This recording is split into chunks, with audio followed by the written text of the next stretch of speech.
Have you ever felt unseen, unheard, or unworthy, trapped in a world that applauds performance over presence? Welcome to Jesus Saves, where today we invite you on a journey beyond religion and routine, into the very heart of divine love. In our video, Rediscover Divine Love, your unwavering restoration journey, you'll experience 15 powerful moments of healing, hope, and transformation. So take a deep breath, lean in, and open your heart, because what you've been searching for isn't out there. It has been whispering to you all along. Let's begin. Have you ever felt like you're surrounded by people, yet entirely unseen? Like the noise of the world grows louder, but somehow your voice, your truth, keeps getting swallowed in the silence? There's something about the quiet hours of the night, when the world fades into whispers, that awakens a longing buried so deep we almost forget it's there. But God hasn't forgotten, and He's been waiting, not in the heavens beyond your reach, but in the breath between your thoughts, in the pause between your tears, in the quiet cry of your heart that says, "There has to be more." This is where everything begins. You've walked long roads. Some were paved with smiles, polished and bright, while others were cracked with disappointment, strewn with the shards of dreams that once burned so vividly inside you. Maybe you tried to carry the weight with strength, with pride, with laughter that didn't quite reach your eyes. Maybe you convinced yourself that time would heal it all. But the ache didn't leave. It only settled deeper, didn't it? Like a stone beneath still water, present, silent, unmoved. And so you learned to live around the pain, to talk over it, to pretend. But God, He never pretended with you. He saw through every layer you put on. The smiles, the ambition, the carefully curated life. Not to expose you or shame you, but to meet you. To sit beside you in the very place you tried to hide from everyone else. You see, He's not interested in the performance. He's not watching from some distant throne waiting for you to impress Him. He's been walking with you, even when you ran from Him. Especially then. You looked for peace in places that promised light but gave only flickers. You looked for love in faces that didn't know how to hold your soul. You looked for purpose in things that eventually crumbled, and you told yourself it was enough. But it wasn't, and that restless ache inside you, He put it there, not as a punishment but as a compass, a holy hunger, guiding you back to the only one who knows the shape of your soul because He carved it with His own hands. This is not a story about religion. It's not about rules or rituals or reciting the right things at the right times. This is about a father and his child. It's about the moment when you realize that what you've been searching for isn't out there. It's been whispering to you all along. In the quiet, in the stillness, in the space where you finally stopped striving long enough to hear Him. Do you remember the time you were alone in your room, and a sudden wave of emotion crashed over you, seemingly out of nowhere? That wasn't emptiness. That was Him breaking through. Or the moment you looked at the stars and felt so small, yet somehow held? That wasn't just the universe. That was Him, reminding you that you were never forgotten. Or the time when the world felt heavy, and yet somehow you had the strength to keep going. That wasn't just resilience. That was grace. He speaks in ways we don't always recognize. Not because He's hidden, but because we've grown used to listening with the wrong ears. We expect thunder, but He comes in whispers. We look for signs in the sky, but He's writing on the walls of our hearts. And all this time He's been drawing you, gently, patiently, persistently. So many people think they have to clean themselves up before coming to God. That they have to be better, more put together, less broken. But He's not asking you to bring perfection. He's asking you to bring your pieces. Because where the world sees brokenness, He sees beauty waiting to be restored. Where the world sees a failure, He sees a future. Where the world sees damage, He sees destiny. That's who He is. And maybe you've been told you're too much, or not enough. Maybe shame has wrapped itself around your identity like a second skin. Maybe the lies have grown so loud you've started to believe them. But here's the truth. You are loved. Not when you finally get it together. Not when you stop struggling. Not if you become someone else. You are loved now, completely, fiercely, eternally, and nothing you've done or had done to you can change that. There is a place where your questions don't scare him, where your doubts aren't disqualifying, where your pain isn't inconvenient. That place is his presence. And he's not just inviting you in. He's already there, waiting for you to notice. This journey isn't about finding your way to God. It's about realizing he never left yours. So breathe. Let the walls fall. Let the masks drop. Let the performance end. You're not here by accident. You didn't stumble across these words because of some random algorithm. You're here because eternity has been calling you. And the one who formed the stars also formed your soul with purpose, with tenderness, with hope. And now, the question is not, where is God? The real question is, are you willing to see him now? You didn't just wake up today to live another day. You were called into this moment, into this breath, into this sacred collision between what has been and what could be. And though you might not feel it yet, something has already begun to shift. Not outside of you, but within. A quiet awakening, like morning light softening the edge of a long night. You may still feel the weight of yesterday clinging to your chest, memories you thought you buried, whispering doubts in the corners of your mind. But even now, in the tension between fear and faith, he's leaning in. Not to demand anything from you, but to remind you of who you are, who you've always been beneath the bruises and the scars and the masks you wore just to survive. He was there when you were a child, before the world taught you to be afraid. He remembers the version of you that laughed without hesitation, that believed without boundaries, that loved without fear. And he's not asking you to go back to that innocence, but to reclaim the courage buried beneath your wounds. Because even when the world convinced you to harden, to protect yourself, to build walls so high no one could reach you, he never stopped seeing through them. You thought you had to become someone stronger, but real strength, divine strength, has always looked more like surrender than control, more like open hands than clenched fists, more like tears falling freely than pretending they don't exist. There's a strange holiness in breaking, the kind of breaking that isn't about destruction but about release, about letting go of the expectations that were never yours to carry, the guilt that never belonged to you, the false identity you built just to be accepted in a world that was never designed to hold your soul. And when you finally allow yourself to shatter, to admit that you can't keep pretending, something sacred happens. He doesn't run from your mess. He kneels in it.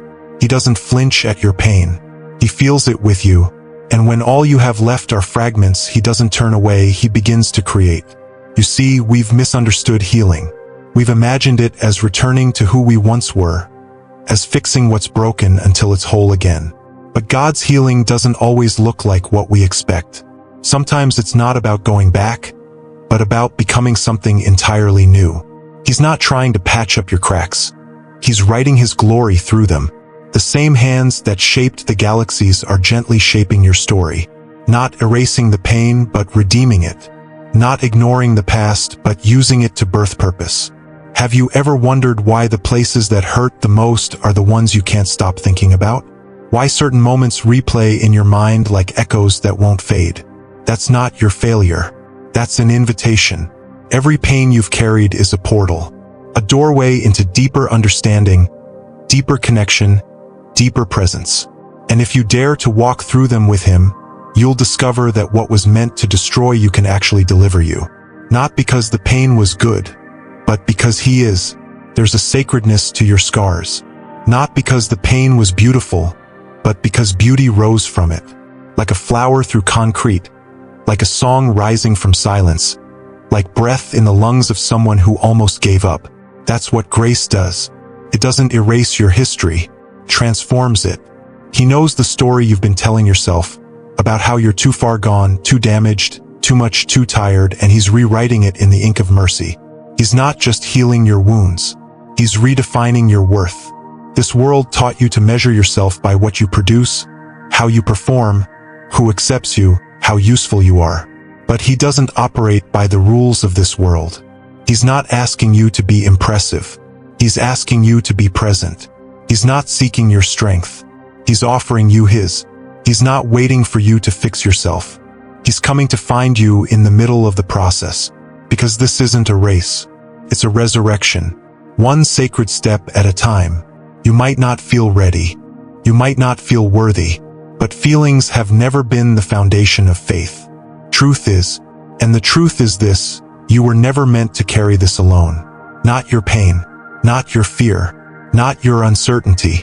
Every burden you've shouldered was never yours to bear in silence. Every tear you cried alone was seen. Every night you lay awake, questioning your value, your purpose, your future, he was closer than your breath. Not disappointed, not frustrated, but gently, patiently whispering, I'm still here. You don't have to come with answers. Just come with honesty. You don't have to come clean. Just come real. You don't have to be whole. Just be willing.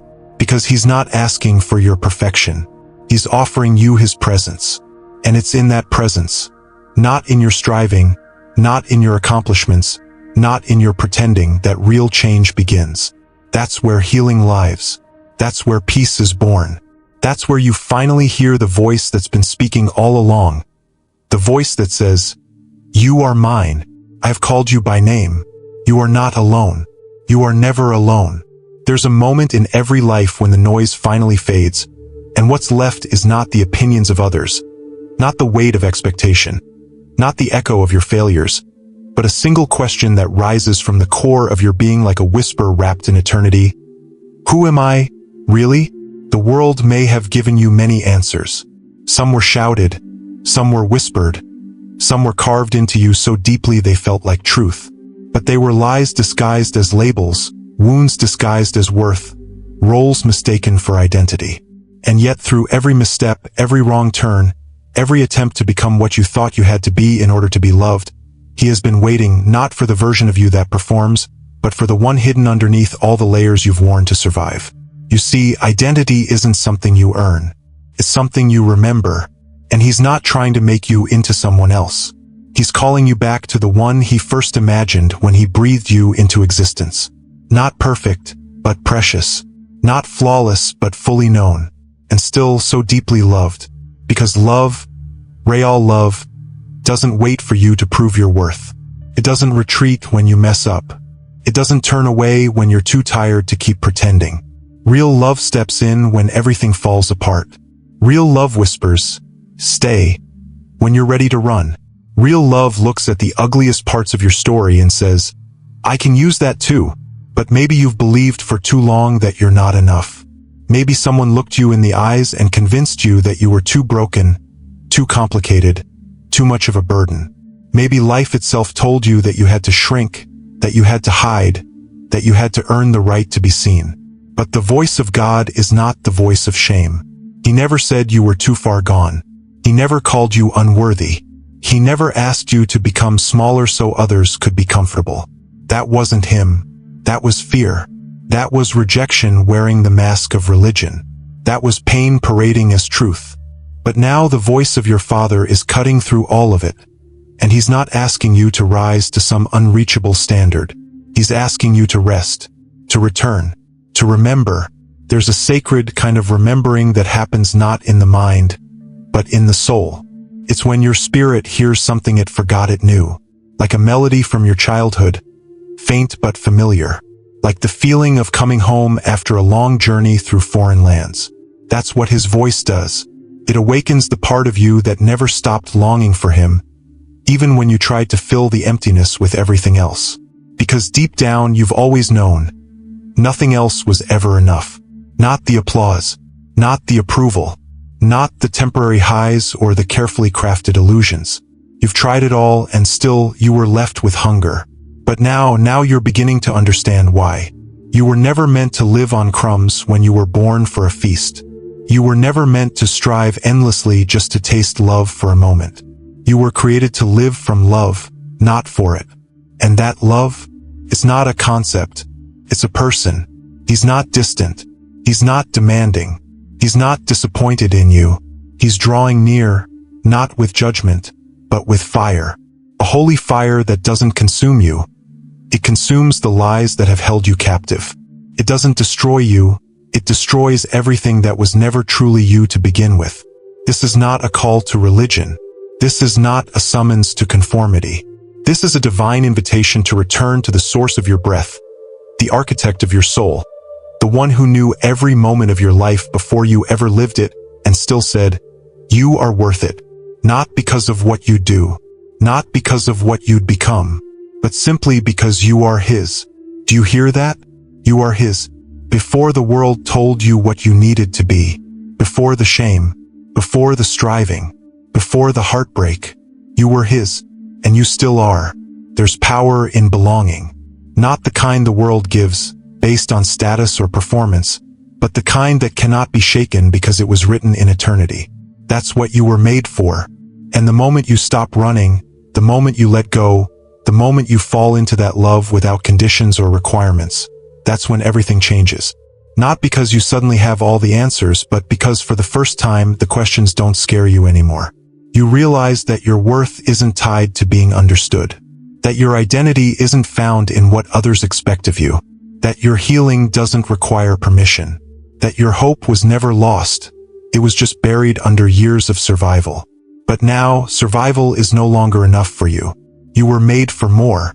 Not more things, not more success, but more life, more presence, more peace.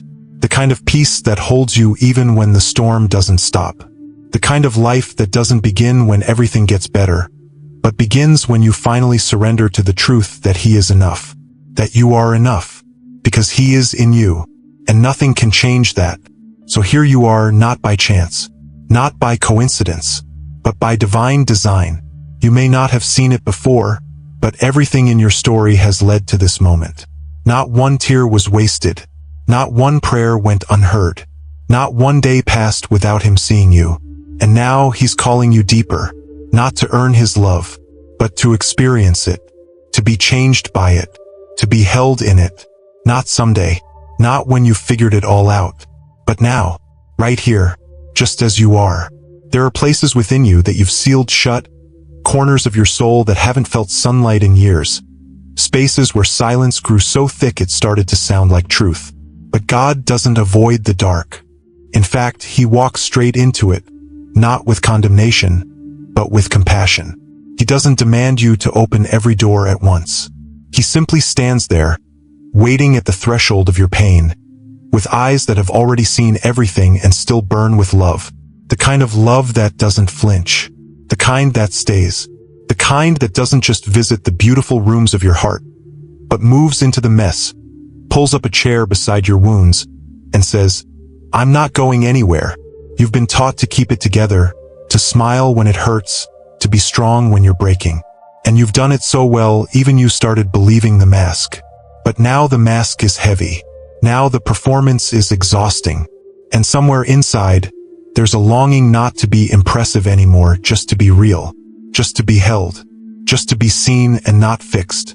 And that longing is holy. That ache is sacred. It's the sound of your soul waking up. Not to more striving, but to more surrender. Not to prove anything, but to receive everything. Because healing isn't about pretending the past didn't happen. It's about finally letting it speak. Not to define you, but to free you. Not to haunt you, but to heal you. And God, He's not afraid of your history. He was there for all of it. The nights you cried yourself to sleep. The moments you hid your pain behind jokes. The days you questioned if anyone would ever understand. He was there, not just as a silent witness, but as a present savior, collecting every tear, hearing every unspoken word, holding your heart when you didn't even know how to pray. And now He's inviting you to remember, not to relive your pain, but to reclaim your power. Because what the enemy tried to use to break you, God is now using to build you. Every scar a story, every weakness a window, every broken piece a chance for His glory to shine through. You don't have to fear the cracks anymore. They're not signs of failure. They're signs that you survived, that you are still here, and that means He's not done. You may have been told that healing is linear, that you move from pain to peace in a straight line. But real healing is more like breathing. Some days you exhale freedom. Some days you inhale sorrow. And both are holy, because both keep you alive. Healing is messy, the sacred chaos. It's allowing yourself to feel what you spent years avoiding. It's choosing to stay when everything in you wants to run. It's crying in the middle of worship. It's whispering, "Help me," when words fail. It's letting go of the timeline and choosing trust instead. And in that trust, something begins to shift. Not always suddenly, not always loudly, but steadily. You find yourself responding with gentleness where once you reacted with anger. You begin to notice beauty again in the sky, in a song, in the way your chest rises and falls. You start to believe that maybe, just maybe, you weren't created to suffer in silence. Maybe joy isn't a distant memory. Maybe peace isn't just for other people. Maybe love really is for you. And when that truth lands, it doesn't feel like fireworks. It feels like breath, like home. Because God isn't trying to push you past your pain. He's trying to meet you in it. He's not rushing you. He's not disappointed in your timeline. He's not frustrated with your fragility. He delights in your honesty. He draws near to your truth. And he whispers over you what you've been too afraid to believe. You are not a burden. You are not too much. You are not behind. You are becoming. And in that becoming, you're allowed to be in process. You're allowed to not have it all together. You're allowed to be undone. Because it's in the undoing that he begins his deepest work. This is not about pretending to be healed. This is about being brave enough to be seen while you're still bleeding. It's about walking with a limp and still showing up.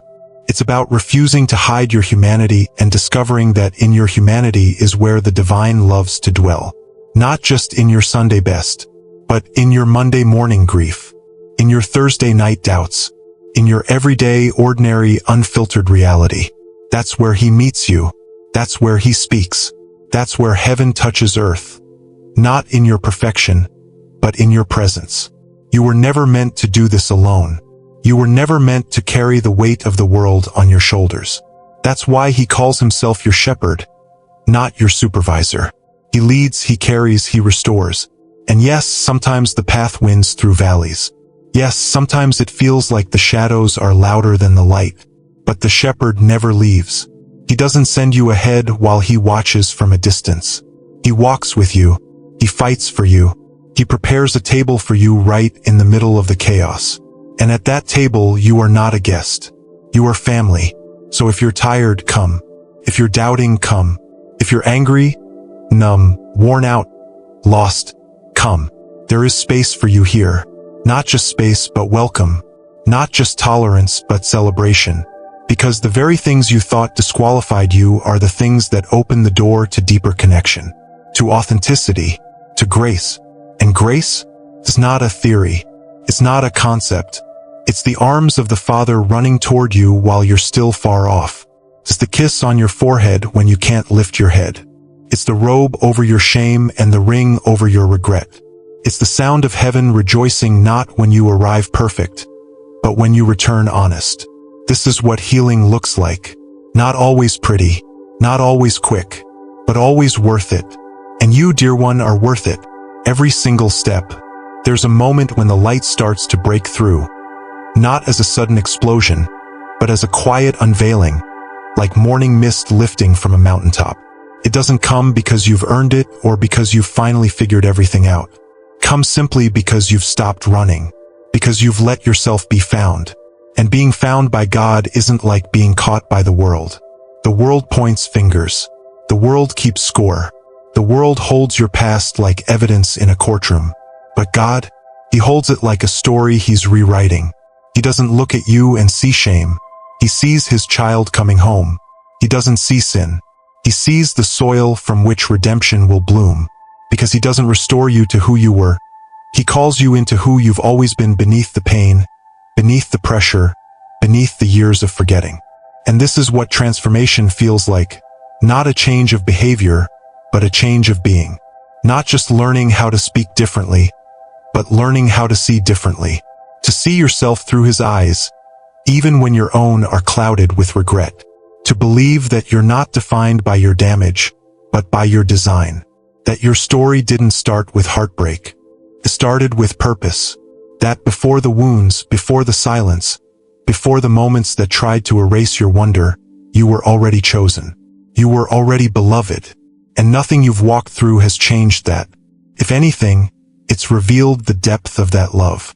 Because love that only works when you're at your best is not love. It's a transaction. But his love is not a deal. It's a covenant. It's a relentless pursuit. It's a love that reaches lower than your lowest and lifts you higher than you've ever dared to dream. But maybe dreaming is the part you gave up on. Maybe you stopped imagining a future that could feel full. Maybe you've been surviving for so long, dreaming started to feel like betrayal. Like pretending things could get better when everything told you otherwise. But God doesn't ask you to pretend. He doesn't require a performance. What he asks for is permission. Permission to enter the places you've sealed off, the parts of your heart where you buried your desires because it hurt too much to hope. He's not afraid to go there. He's not overwhelmed by your disappointment. He's not intimidated by your doubt. He welcomes it, because doubt isn't the absence of faith. It's the doorway to intimacy. It's the place where real conversations begin, where masks fall off and truth begins to breathe again. And when truth breathes, healing happens. Not all at once, not always in ways you expect, but it happens. It happens in the middle of a conversation that feels ordinary until you realize your heart is softening. It happens in the middle of the night when you wake up and the weight you've carried for years feels just a little bit lighter. It happens when you begin to respond with grace toward yourself. When the voice that once berated you starts to sound more like kindness. When shame no longer has the final word. That's transformation. It doesn't make you someone else, it unveils who you already are. And that unveiling is sacred. It's slow. It's supernatural. You don't have to rush it. You don't have to strive for it. You don't have to fake it. You only have to receive it. Because this love isn't something you earn. It's something you remember. You were always his.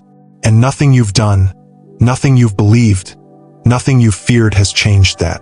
What's changing now is your awareness. You're beginning to see the fingerprints of God not just on the highlight reels, but in the hidden places. You're beginning to see how even your brokenness can be a bridge. How even your failure can be fertile ground. How nothing is wasted. And once you start to see that, really see that, you can't go back. Not because he won't let you, but because your soul won't let you settle for less anymore. You were not made to shrink. You were not made to apologize for your presence. You were not made to dim your light so others feel comfortable. You were made to shine, not with artificial perfection, but with divine presence. The kind of presence that doesn't need to prove anything. The kind that walks into a room and shifts the atmosphere simply by being rooted in love. The kind that sees others not as competition, but as connection. The kind that invites, that includes, that reflects heaven. Because that's what you carry now. Not a script, not a system, but a spirit. The spirit of the living God who chose to dwell in you. Not because you were spotless, but because you were surrendered. And surrender doesn't mean giving up, it means giving in. It means laying down your weapons and letting him fight for you. It means choosing rest over resistance. It means trusting that his way is better, even when it doesn't make sense. It means following even when the road is unfamiliar. Because faith isn't certainty, it's movement. It's waking up and saying yes again, even when yesterday broke your heart. It's showing up not because you feel strong, but because you know he is. And that strength is not loud. It's not forceful. It's gentle. It's steady. It's enough. So you keep going. Not because it's easy. Not because you're fearless. But because love has taken root in you. And love, real love, doesn't quit. It doesn't run when it's hard. It doesn't bail when it's uncomfortable. It stays. It grows. Transforms. And because he is love, he stays too. Right there. With you. In every step. In every silence. In every stumble. You're not just becoming someone new. You're remembering who you've always been. And that memory is not nostalgia. It's revelation. It's resurrection. It's home. You don't have to feel ready to walk into freedom. Freedom doesn't wait for your confidence. It waits for your yes. Your trembling, uncertain, whispered yes. Because heaven isn't looking for polished strength. It's drawn to honest surrender. The kind of surrender that doesn't dress itself up in explanations. The kind that doesn't need to be impressive. The kind that simply says, here I am, even when here still feels like a mess. God doesn't flinch. He's not waiting for you to rise above the chaos to speak to you. He's speaking from within it. Right there, in the swirl of your questions, in the ache of your fatigue, in the breath between panic and peace. He's present. And his presence doesn't demand performance. It doesn't shout above your brokenness. It whispers beneath it, like roots breaking through hard soil, like rain soaking into barren ground. Quiet, unrelenting, alive. Sometimes healing starts not with an answer, but with permission. Permission to stop striving. Permission to rest. Permission to tell the truth about where you are, without apology. You've spent so long trying to keep it together, believing that peace would come once you'd figured it all out. But what if peace isn't something you find? What if peace is a person? What if it's not a destination you reach, but a presence that reaches you? That's who he is. Not a formula, not a taskmaster, not a distant idea. He is the Prince of Peace. And where he is, wholeness follows. Not because your circumstances change overnight, but because your perspective does. You begin to see that maybe the valley isn't proof you failed. Maybe it's proof he trusts you with intimacy. Because mountaintops inspire crowds, but valleys build communion. And in communion, you don't just know about God. You experience him. And when you experience him, everything changes. Not always on the outside, but on the inside where the real battles rage. Fear doesn't disappear, but it loses its grip. Shame still knocks, but it no longer moves in. You still hear the lies, but now you know what they are. And even when your faith feels small, you begin to see that even mustard seed faith is enough for mountains to move. Because the power never came from the size of your belief, it came from the one you believed in. The one who walks on storms. The one who breaks bread with the broken. The one who chose a cross over comfort so you'd never again have to face pain alone. And alone is something you've known too well. Not just physical isolation, but soul isolation. That feeling that no one truly sees you, not as you perform, but as you are. That ache that whispers, if they really knew me, they'd leave. But God has never been fooled by your mask. And he never asked you to wear it. He saw through it from the beginning and loved you still. Loves you now. Loves you when you doubt. Loves you when you fall. Loves you when you scream into the night, wondering if he hears. He hears. And not only does he hear, he stays. Through the silence. Through the storm. Through the unraveling. Because love doesn't abandon process. Love walks through it. And God is love. And if he's love, then nothing you're walking through is wasted. No tear you've cried has evaporated unnoticed. No prayer muttered through clenched teeth has gone unheard. Every moment you felt unseen, he saw. Every second you thought you were forgotten, he remembered. He remembers still. Not to shame you, but to restore you. Because restoration is not about going back to who you were. It's about becoming who you were always meant to be. And becoming takes time. Becoming requires grace. Becoming means learning to live from your belovedness, not for it. You are not on trial. You are not on probation. You are already chosen, already enough, already his. And when that truth begins to settle in your bones, you breathe differently. You walk differently. You begin to show up not to be validated, but to give love away freely. You stop trying to earn rest and start living from it. You stop trying to fix yourself and start trusting the one who never asked you to be your own savior. You stop measuring your worth by productivity and begin to believe that your presence is the gift, that your softness is strength, that your tears are prayers, that your brokenness isn't something to be hidden, but something to be held. Because when God holds you, he doesn't rush to fix. He listens. He lingers. He lets the silence stretch long enough for you to hear your own heartbeat again. And in that heartbeat, he reminds you it was never just about survival. It was about resurrection. About living, not just existing. About dancing, even if you still limp. About laughing, even if your voice trembles. About waking up and realizing that joy is not some distant land to reach once all the pain is gone. Joy is a companion that walks with you through the pain, offering glimmers of eternity right in the middle of the ordinary. You were never meant to figure this out on your own. You were meant to walk hand in hand with the one who made you, to rest in rhythms of grace, to breathe in love and exhale peace, to receive each moment not as a test to pass, but a gift to unwrap. And even when the wrapping looks like chaos, the gift inside is always Him. Always present.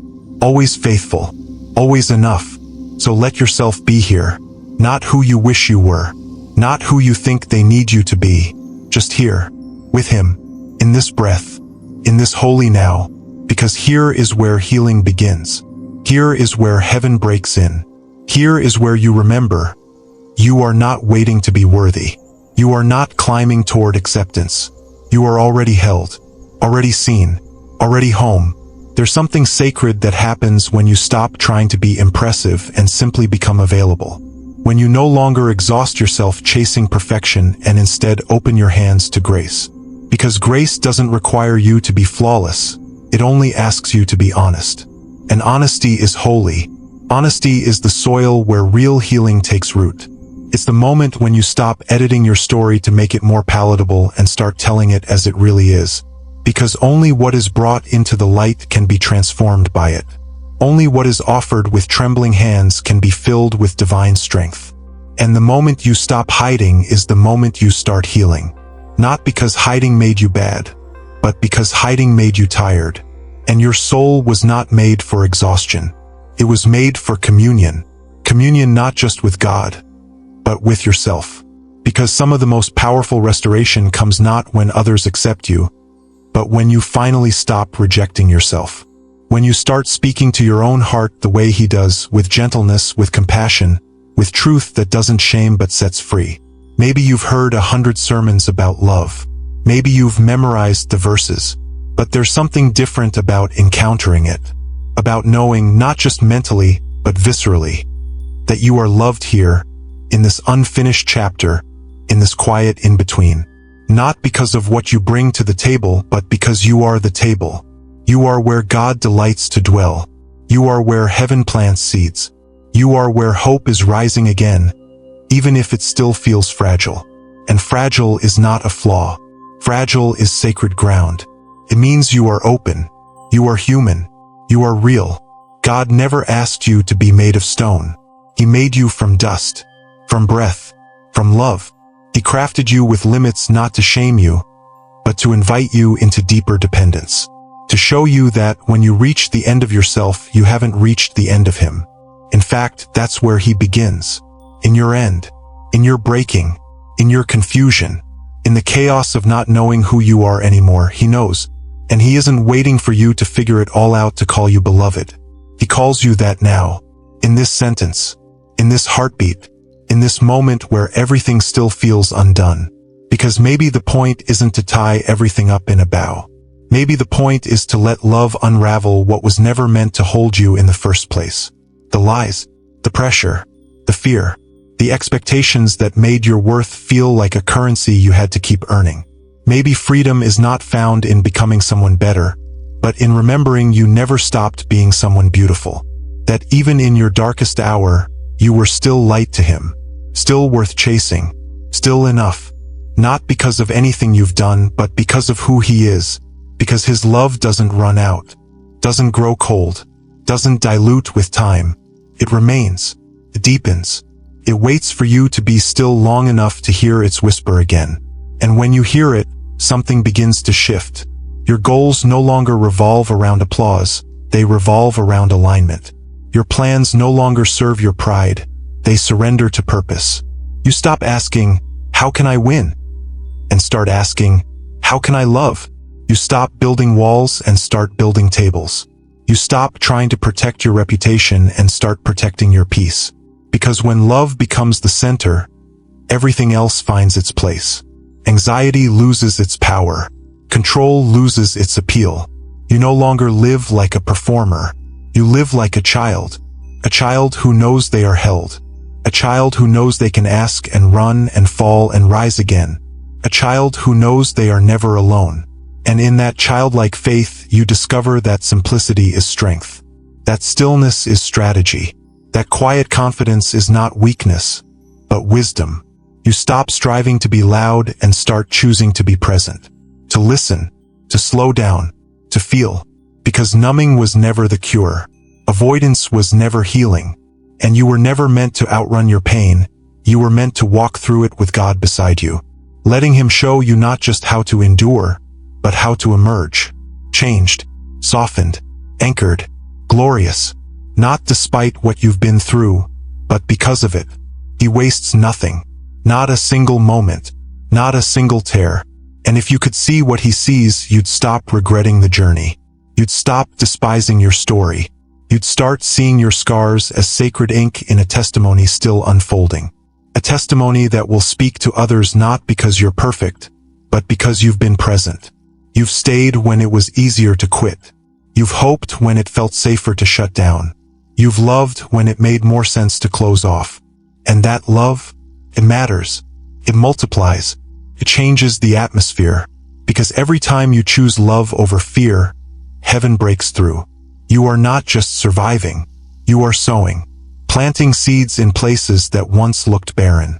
Speaking life where there used to be silence. Breathing hope into lungs that once forgot how to inhale peace. You are becoming a garden, a sanctuary, a vessel, not of your own making, but of his miraculous grace. And the miracle isn't just that he uses you. The miracle is that he's never stopped being with you. Even when you thought you lost him, he never let go of you. Even when you walked away, he walked with you. Even when you cursed the sky, he covered you. Because that's what love does. It stays. And you, my friend, are living proof that staying changes everything. What if your healing wasn't just about you? What if the restoration happening in your soul is actually a doorway for someone else's breakthrough? Because love, when real, never stays contained. It always finds a way to spill over, to reach further, to touch what once felt unreachable. You were never meant to be a reservoir. You were made to be a river. A river doesn't hoard the water, carries it, shares it, and as it flows, it carves out new places for life to grow. That's what your story is doing even now, even in the parts that still feel incomplete. Your vulnerability is building bridges. Your honesty is making space for others to breathe deeper. Your faith, even when flickering, is lighting the way for someone else who's still stumbling through the dark. And that's the miracle of divine love. It turns the most personal ache into a universal gift. It takes the very places where you were once silenced and transforms them into songs of freedom. You don't need a platform to be impactful.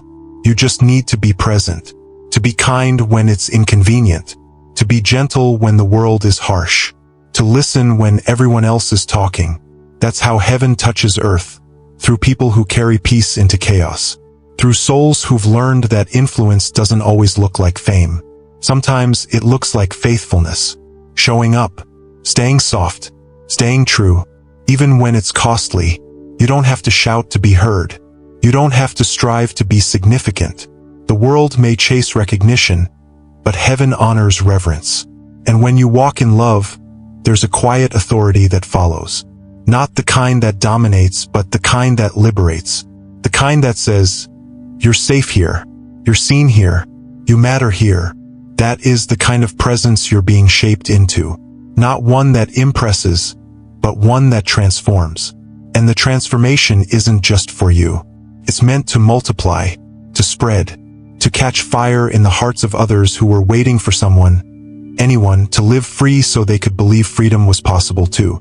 So breathe deep, stand tall, not because you've earned your worth, but because you've finally received it. Walk into rooms not to prove something, but to release something. Carry peace like it's contagious, because it is. Let your gentleness interrupt the rush. Let your compassion reframe the conversation. Let your love become louder than the noise. Because this world doesn't need more noise. It needs more people who are deeply rooted, who know who they are and, more importantly, whose they are. People who've discovered that their identity doesn't waver with the wind, because it's anchored in eternity. And eternity doesn't start after you die. It starts when you wake up to who you really are. When you stop settling for shallow survival and start stepping into sacred significance. You don't have to be famous to be unforgettable. You don't have to be perfect to be powerful. You just have to be surrendered, willing, open. Because love isn't looking for your resume. It's looking for your yes. And your yes, no matter how quiet, no matter how scared, has the power to shift atmospheres, to soften hard hearts, to bring color back to gray places. Because when love flows through you, it carries the fingerprints of heaven. And heaven never leaves things the same. This is not about striving harder, it's about staying rooted deeper. Deep in grace, deep in truth, deep in love that doesn't fluctuate based on your output, but flows endlessly because of your origin. You came from love. You were made by it, for it, to extend it. So don't underestimate the ripple effect of your presence. Your smile might be someone's lifeline. Your text might be someone's anchor. Your silence, when it listens instead of rushing to speak, might be the very sanctuary another soul has been longing for. That's the divine design, that in your healing others are healed. In your freedom others find their way out. In your peace, others begin to believe it's possible for them too. You don't have to change the whole world, but you will change someone's world, just by being you. Not the version you think they need. The real you, the redeemed you, the you who's still learning, still stumbling, still growing, but refuses to give up. That kind of you is a miracle in motion. And miracles don't announce themselves with trumpets. They show up quietly, steadily, faithfully, in hallways and grocery stores, in texts and tears, in silence and smiles, in every ordinary moment made holy by the love you carry. And you do carry it, whether you feel it or not, whether you see the fruit yet or not. You carry the light that no darkness can put out. You carry the peace that doesn't make sense. You carry the love that resurrects. And everywhere you go, that love goes with you, changing things, changing people, changing everything. Somewhere along the way, you stopped asking, "What do I need to survive?" and started asking, "What am I here to give?" That shift, it changes everything. It turns the spotlight outward. It invites you to see life not as a stage, but as sacred ground where every step you take can be an offering. And suddenly, your pain becomes purpose. Not because pain is good, but because God is, and He's never let it be wasted. You've walked through fire, but you didn't come out empty, you came out refined. You carry wisdom now, compassion, courage, not the kind that shouts from mountaintops, but the kind that kneels in ashes and says, "I know what this feels like, and you're not alone." That's the kind of courage the world needs. Not the invincible kind, but the vulnerable kind. The kind that says, "Yes, I've been through it, and I'm still here, still loving, still believing." You become proof that it's possible. To be hurt and still hope. To be broken and still bless. To be wounded and still walk forward. That's not weakness. That's resurrection. That's what love does. It refuses to let the grave have the final word. And in every small act of faith, you echo that truth. Every time you choose to keep going, to keep loving, to keep trusting, you rewrite the narrative. You declare that despair doesn't get the last line. And yes, it's hard. Sometimes unbearably so. There are days when it feels like your soul is moving through molasses. When the voices in your head are louder than the truth in your heart. But even then, especially then, you are becoming someone who doesn't need the approval of the crowd, because you've learned how to listen for the whisper of God. Becoming someone who no longer performs to earn belonging, but simply abides. Who no longer wears masks to feel loved, but embraces the freedom of being known. That kind of life, it doesn't come from willpower. It comes from surrender. From letting go of what you thought it was supposed to look like, and trusting that what is being written now is better, deeper, more eternal than anything you would have scripted. You might not have chosen the storm, but the storm is revealing something you never could have found in still waters. It's revealing your roots. It's revealing your resilience. It's revealing your capacity to be both soft and strong. To carry grief and gratitude in the same breath. To rise, not in spite of the struggle, but through it. And as you rise, something else rises with you, clarity. The clarity to know what matters, what lasts, what deserves your yes. You stop spending your energy trying to fix what was never yours to carry. You stop chasing relationships that only drain you. You start guarding your peace like it's holy ground, because it is. You start recognizing that not every open door is your invitation. That discernment is not a luxury, but a necessity. That saying no is not selfish, it's sacred. Because the more you walk in love, the more intentional your steps become. You don't rush anymore. You don't need to impress anymore. You simply move in rhythm with grace. And grace has a beautiful pace. It's slow enough to notice, fast enough to obey, and deep enough to sustain. You no longer measure success by outcomes, but by obedience. Did you show up with your whole heart? Did you love well? Did you stay soft when it would have been easier to shut down? That is holy success. That is what heaven celebrates. And the more you live from that place, the freer you become. Free from the need to compare. Free from the addiction to doing. Free to rest, to laugh, to dream again.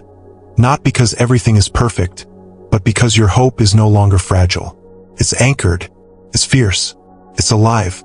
You don't live to be impressive, you live to be impactful. You don't live to be noticed, you live to be a light. And that light, no matter how small, changes everything. It reveals what's hidden. It warms what's cold. It invites what's lost to find its way home. And home, that's what you're becoming. A home for grace. A home for healing. A home for others to see what's possible when you choose love over fear. Not once, but daily. In traffic. In heartbreak. In celebration. In stillness. Because this isn't about having all the answers. It's about staying rooted in the one who is the answer. And he's not looking for your perfection. He's looking for your presence. Your willingness to keep showing up. To keep trusting that this life you're building, one small yes at a time, is more than enough. And it is. It's not flashy. It's not always visible. But it is powerful. It is eternal. It is full of glory. You may not have realized it, but your life has become a letter. Not one written in ink, but in scars that have healed and hope that has endured. Every chapter, even the ones you'd rather erase, is carrying a message someone else desperately needs to hear. You are not a mistake. You are a miracle in motion. And though your past may have tried to disqualify you, grace has already rewritten your future. You are here on purpose, not just to exist, but to reflect glory, to make the invisible visible, to walk into rooms and remind the atmosphere that peace is still possible, that kindness still matters, that love still wins. And you don't have to do this perfectly. In fact, it's your imperfections that make you relatable. It's the cracks in your story that let the light spill through. You don't need to wear the mask anymore. You don't need to pretend you're further along than you are. You just need to keep walking, step by step, breath by breath, because your presence speaks volumes, even when your voice feels weak. You're not here to impress. You're here to impact. And impact happens when we show up with authenticity, with empathy, with the kind of love that stays even when things get messy. You've been trusted with something holy, your journey. It's not always glamorous. It's not always neat, but it's always sacred, because it's been touched by grace. And grace doesn't just restore what was lost. It multiplies what remains. Turns pain into wisdom, loss into legacy, delay into divine timing. And every day you live from that truth, you rewrite the story of what it means to be human. You become evidence that faith doesn't fail when it faces the fire. It finds its form, its power, its beauty. The world is desperate for that kind of beauty. Not curated perfection, but raw, radiant, real beauty. The kind that says, "This is where I was broken. This is where I was healed. This is where I stopped running and started trusting." That's the kind of story that transforms people. Not because you had all the answers, but because you dared to stay present in the questions. Because you didn't quit when it got dark. Because you reached for hope when fear was loud. And in doing so, you became a light others could follow. And now your life is speaking. Through every smile, every act of mercy, every moment you forgive when it would have been easier to walk away. You are speaking volumes through the choices you make when no one is watching. Through the integrity you hold on to when compromise seems tempting. Through the gentleness you offer in a culture obsessed with power. That's where revival starts. Not on stages, but in hearts. In homes. In the quiet, faithful yes of people like you who have chosen to be a resting place for heaven's heart. Because love never needed a platform to be powerful. It just needed someone willing to carry it, to embody it, to release it into every space they enter. And that's who you are becoming, not just a receiver of grace, but a releaser of glory. Someone who's not just rescued, but now lives to rescue. Not because you're the hero, but because you know the one who is, and you've seen what happens when even the smallest surrender is placed in his hands. He multiplies it. He anoints it. He sends it out into the world like seed, trusting that it will grow into something beautiful. So don't hold back. Don't downplay what you carry. Your peace matters. Your presence matters. Your prayers, they're not whispers into the void. They are declarations in the spirit, shifting things you cannot yet see. Keep planting seeds of kindness. Keep offering grace like it's endless, because in Him it is. Keep showing up, even when you feel unseen, because the heavens are watching. And what you're building isn't temporary. It's eternal. This is what it means to be a living testimony. To walk through the fire and not smell like smoke. To fall and rise again, with love stronger than before.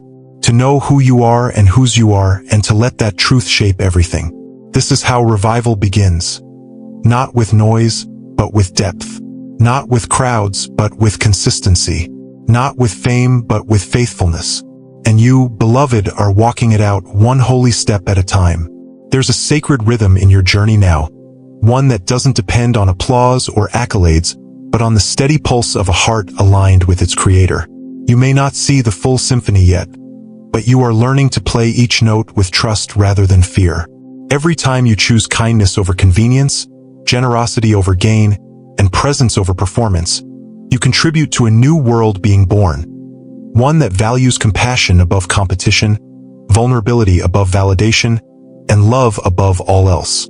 It's a world where dignity is restored to the broken, hope is whispered into the weary ear, and faith is awakened in the places where doubt once held court. Imagine the collective echo when countless souls like you begin to live this way, not as a fleeting movement or trendy phrase, but as a settled identity. You don't have to convince others by force of personality or flood feeds with empty promises. The authenticity in your scars, the integrity in your choices, the gentleness in your touch, it will speak louder than any marketing campaign. People will lean in not because they've been sold something, but because they've witnessed someone living from a deeper source. They'll feel the invitation in the air. Here is a life that's real. Here is a heart that doesn't pretend. Here is a power that doesn't need to dominate. That power is rooted in surrender. Not surrender as defeat, but surrender as the doorway to unparalleled strength. You've laid down weapons of self-reliance and picked up tools of grace. Tools that carve out spaces of peace in war-torn hearts, that build bridges over chasms of misunderstanding, that harvest kindness in lands barren from cynicism. Every act of mercy you extend, every moment you choose presence over performance, is a seed sown into the soil of humanity. And while you may never see the full harvest, you can trust the farmer knows the fields you cannot see. But this work isn't always easy. There will be seasons when you feel like you're pouring living water into cracked vessels, and you wonder if it's making a difference. There will be days when your prayers feel dry, and your spirit feels faint. On those days, remember, rivers don't measure their worth by how calm the water is. They measure their mission by movement. Even a trickle eventually carves canyons. Even the softest stream contributes to the ocean. So keep flowing, keep sowing, keep offering your yes, even when it trembles. And remember, you're not alone. The same Spirit that raised Christ from the dead dwells in you, inviting you into partnership with eternity. You're not just living for here and now, you're building for forever. Your gentle words today may echo in eternity. Your compassion now may be the mercy someone clings to when all else fails. Your steadfast faith may become the anchor for a soul still drifting. You may never gather the credit, but you will witness the impact. Sometimes in the soft answer of another's changed heart. Sometimes in the quiet knowledge that pain was met with grace. Sometimes in the simple way your life becomes a doorway. This is the revolution of love. A revolution that doesn't overthrow with force but transforms with tenderness. A revolution that silences hate with kindness, despair with hope, and division with unity. It's a revolution that begins in hidden places. In homes, in hospitals, in hallways, where someone chooses compassion over convenience, listening over lecturing, presence over performance. And every time they do, heaven touches earth. Every time they choose love when it costs, they carry forward a story that's never been told before. So keep telling it. Not with grand speeches, but with faithful steps. Not with epic gestures, but with daily small mercies. Not with lofty ideals, but with the authenticity of a heart that has known both darkness and light, both failure and forgiveness. Let your life be a testament to the truth that grace is enough. Love is stronger, and hope never disappoints. Let your story proclaim that no one is beyond redemption. No wound too deep, no night too long for the dawn of love to break in. And as you live this out, you'll find your own soul is renewed. For what you give away in kindness, you receive in peace. What you release in forgiveness, you gain in freedom. What you sow in humility, you reap in honor. This is the elegant economy of heaven, a currency untraceable on earth but weightier than gold in eternity. You're investing in an inheritance that cannot be lost, stolen, or diminished. You're building on foundations that stand when every other structure crumbles. So walk boldly in this calling. Walk softly in this power. Walk authentically in this freedom. And remember, every time you love, every time you forgive, every time you choose compassion over comfort, you are building a world that bears the unmistakable signature of the divine. A world where justice flows like a river, mercy rises like dawn, and love reigns without end. And it all begins with you saying yes to the gentle whisper. Live, love, repeat. That's the revolution you're a part of. A revolution of ordinary lives becoming extraordinary through the relentless, tender, unstoppable power of divine love. Keep going, keep sowing, keep shining. The world is waiting, and heaven is cheering you on. There's a whisper in your soul that can't be silenced by circumstance or storm.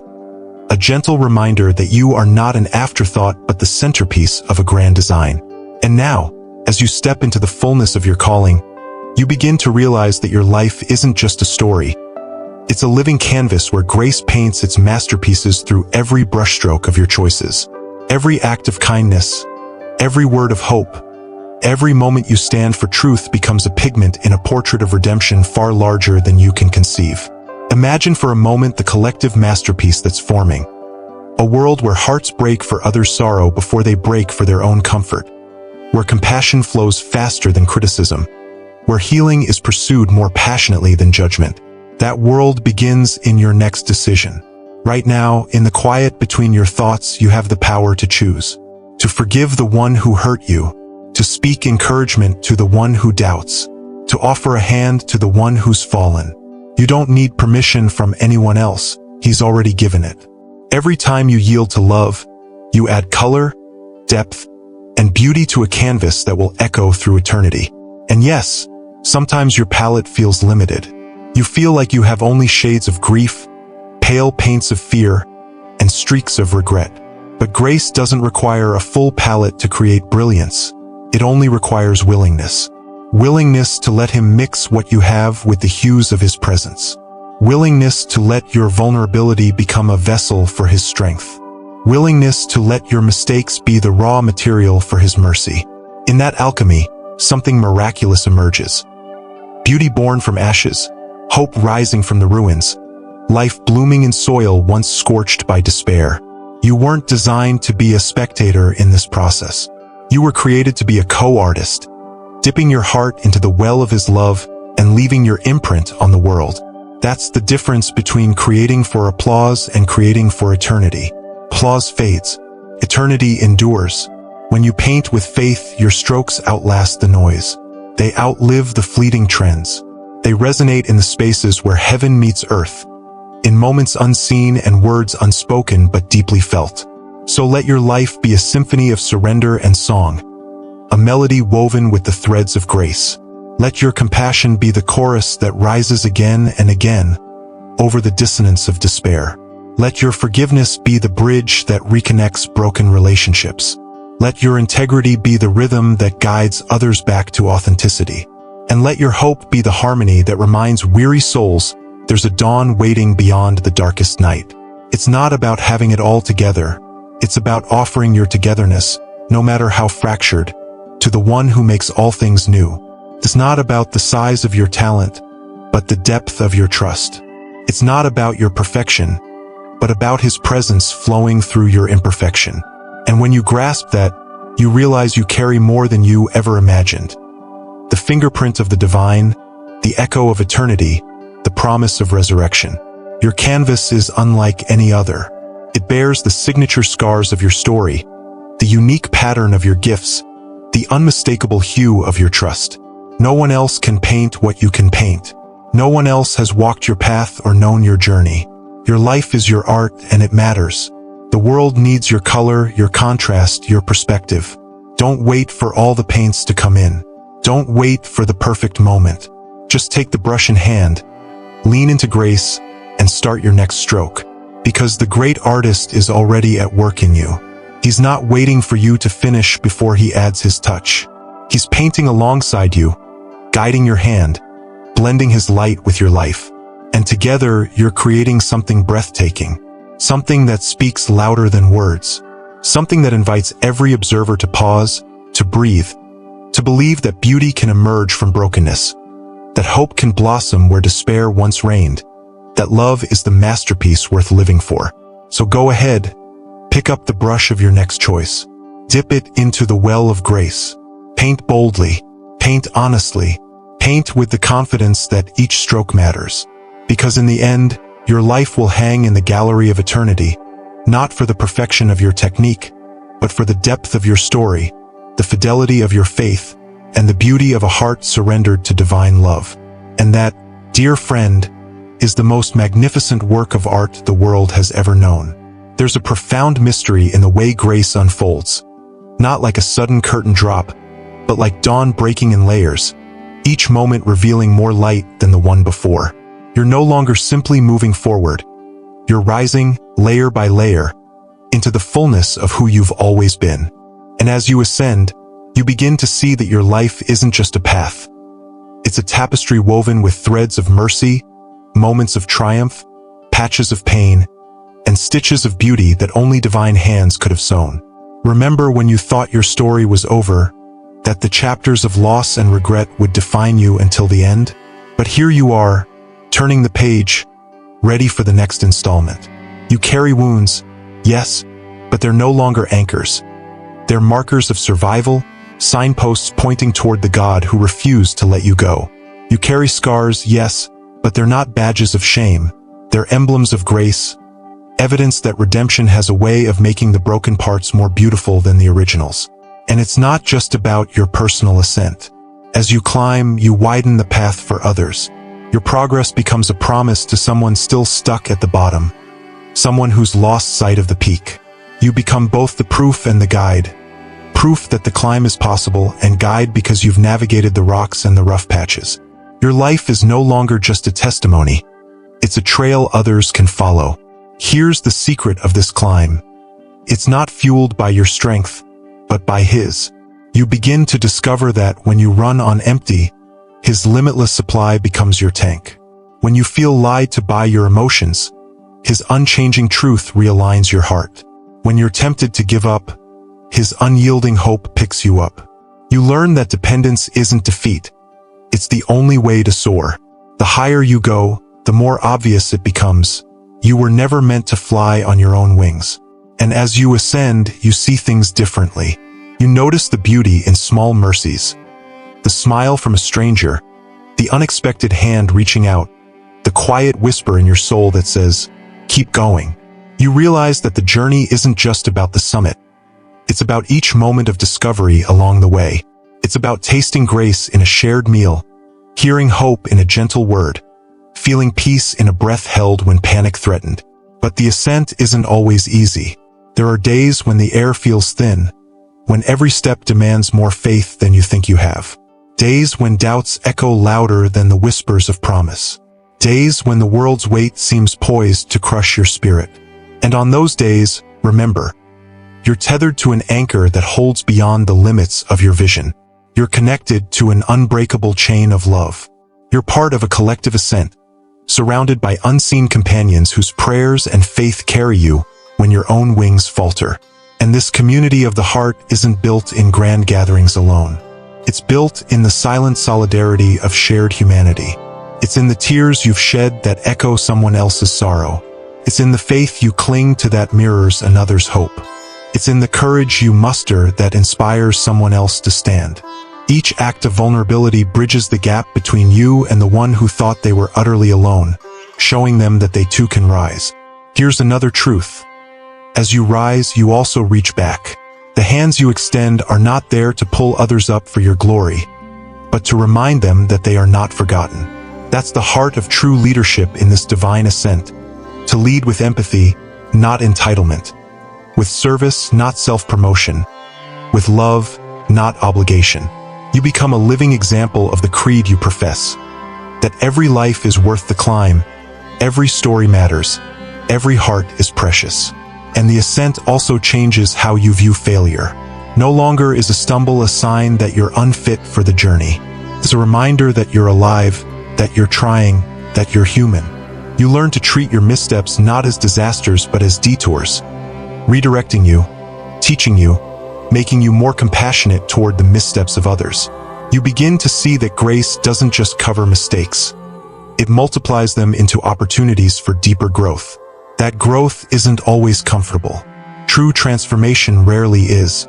It often involves stretching beyond familiar limits, exposing hidden fears, letting go of old comforts that no longer serve your upward path. But with each stretch, you discover new capacities, new reserves of faith, new depths of endurance, new wells of joy. You find that your spirit is more elastic, more resilient, more expansive than you ever imagined. And as you rise, your vision broadens. You start seeing beauty where once there was only brokenness. You begin to recognize potential where once you saw only pain. You start believing in possibilities where once you felt only pessimism. Your perspective shifts from why me to why not me, not in arrogance, but in wonder. Wondering what more God can do, what more He can create through a life surrendered to Him. This wonder fuels your prayers. They become less about asking and more about listening. Less about your scripting outcomes and more about inviting divine creativity into your story. You pray not just for a life without mountains, but for the strength to climb them. Not just for comfort in the valley, but for communion there. Not just for the summit, but for clarity on how to serve others on their climbs. And that, ultimately, is why your ascent matters. It's not about the peak you reach, but the people you bring with you. It's not about the glory you receive, but the glory reflected through you to others. It's not about the story ending with your success, but with a chorus of stories rising together, each life a verse, each heart a melody, each soul a note in the grand symphony of divine love. So keep climbing, not in isolation but in solidarity, not with pride but with humility, not for applause but for impact. And know this, the view from the next plateau will be breathtaking. Not because you made it alone, but because you made it with the one who never lets go. And as you catch your breath and look around, you'll see faces you recognize. Some you've helped, some who've helped you, some who've joined along the way, and you'll know without a doubt, this climb was always meant to be shared. And the summit isn't just a destination. It's a shared declaration that love is triumphant, that grace is sufficient, and that together we rise. There's a sacred momentum building now, one that isn't fueled by your own effort, but by a divine undertow carrying you toward destiny. It whispers beneath your ambitions and pulses through your purpose, guiding you beyond what you've ever dared to dream. You've walked roads of uncertainty, deserts of doubt, forests of fear, and yet here you stand, heart beating with new rhythm, soul stretched toward the horizon of what's possible. At this moment, you're not simply moving forward. You're carried forward on wings of mercy, propelled by grace, lifted by promises that never fail. And as you ride this current, you begin to see that your life isn't about accumulation but contribution. It isn't a ledger of what you've gained, but a testament of what you've given. The treasure you hold is not in bank statements or titles, but in moments of sacrifice, whispers of encouragement, silent prayers on behalf of others, and the simple act of showing up, time and again, when you didn't have to. That's where the true fortune lies.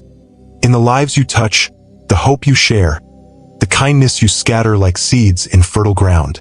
Imagine the harvest that's coming, invisible now, but taking shape beneath the soil of every gentle word, every compassionate act, every moment you chose compassion over convenience. The harvest of restored relationships, of hearts revived, of dreams rekindled, of communities transformed. And though you may never see the full extent of the fruit, you know the farmer sees. He tends each seed with perfect care, waters each root with unwavering love, and brings each sprout into the light at the appointed time. Your role is to keep planting, keep watering, keep believing that nothing is wasted in his economy. But this momentum also challenges you. It asks you not to hold onto the safety nets of old routines, comfortable beliefs, or familiar patterns. It calls you to a deeper level of trust, where you step out without knowing every detail of what lies ahead, where you release your grip on certainty and cling instead to him who holds the future. It means being willing to risk your heart when you'd rather protect it, to offer your resources when you'd rather save them, to speak truth when you'd rather remain silent. Because momentum toward destiny isn't passive, it's active surrender.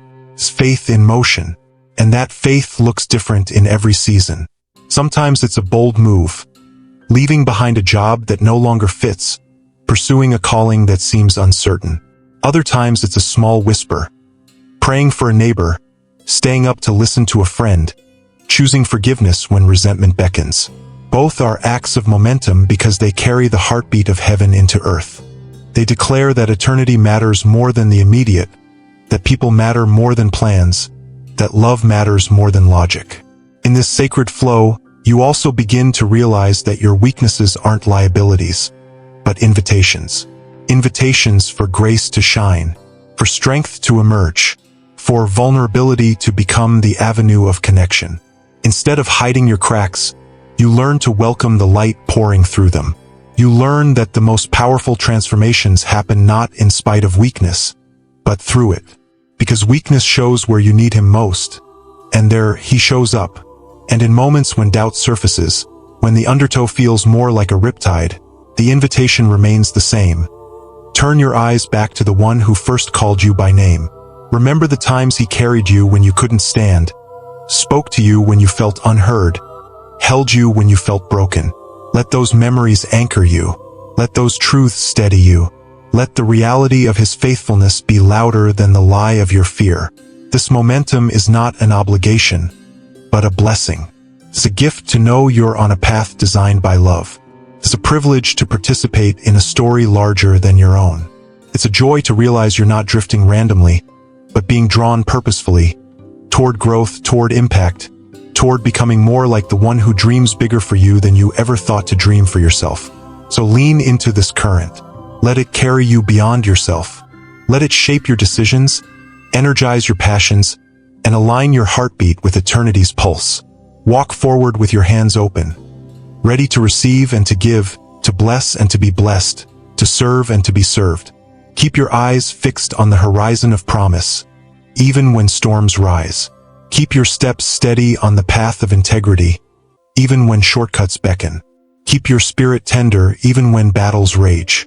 And know that each stride, each breath, each prayer is part of a divine dance choreographed by the one who loves you more than words can capture. Your life is now a moving testimony of momentum, divine momentum toward destiny. A momentum that whispers of hope where there was despair, that breathes faith where there was doubt, that sings triumph where there was defeat. And because of this momentum, you are not the same, the world is not the same, and the story is still unfolding in the most beautiful ways. You've walked through the valley and stood atop the mountain, felt the drought and danced in the downpour, seen the ashes of defeat and tasted the fire of triumph. And now here you stand at the edge of a new beginning. This isn't the end of your story. It's the invitation to your greatest chapter yet. Everything that has come before, every tear, every trial, every triumph, has prepared you for this moment. A moment where you step into fullness, not by clinging to what was, but by embracing what will be. There's an unspoken promise in the breath between one heartbeat and the next. A promise that no matter how many times you've stumbled, no matter how many times you've questioned, the same love that carried you through your darkest hour still holds you now. It's a love that doesn't tally your missteps, doesn't keep score, doesn't hold your past against you. It's a love that sees you complete, even when you feel incomplete.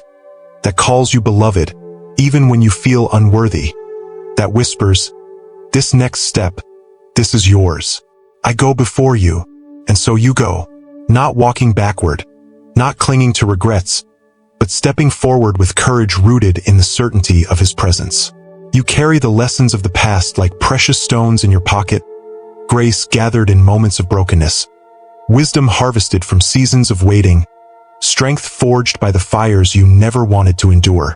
You carry the echoes of his voice, steady and true, reminding you that even when the path was unclear, he was there, guiding every step, illuminating every turn, weaving your life's tapestry with threads of gold. This next season isn't without its unknowns.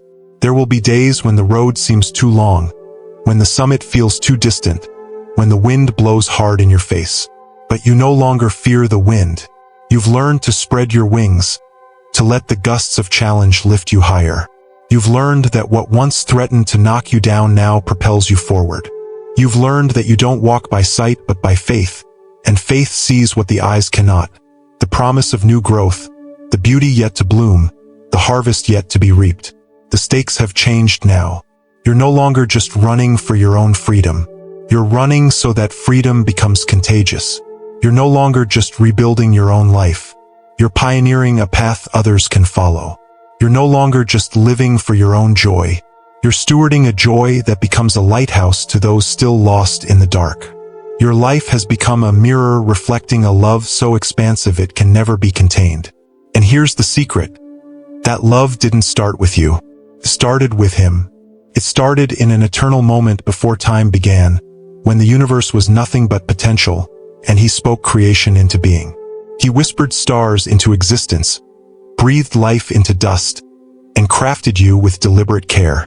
All of history has been moving toward this moment, your moment, when you stand ready to manifest his glory in fresh, vibrant ways. The world you touch next will never be the same because you will carry his presence there. You've been given everything you need for this journey. Every spiritual gift, every divine resource, every heavenly promise is at your disposal. The same spirit that raised Christ from the dead lives in you, animates you, empowers you. He's not a distant ally. He's the power at your core. He's not a backup plan. He's the main plan.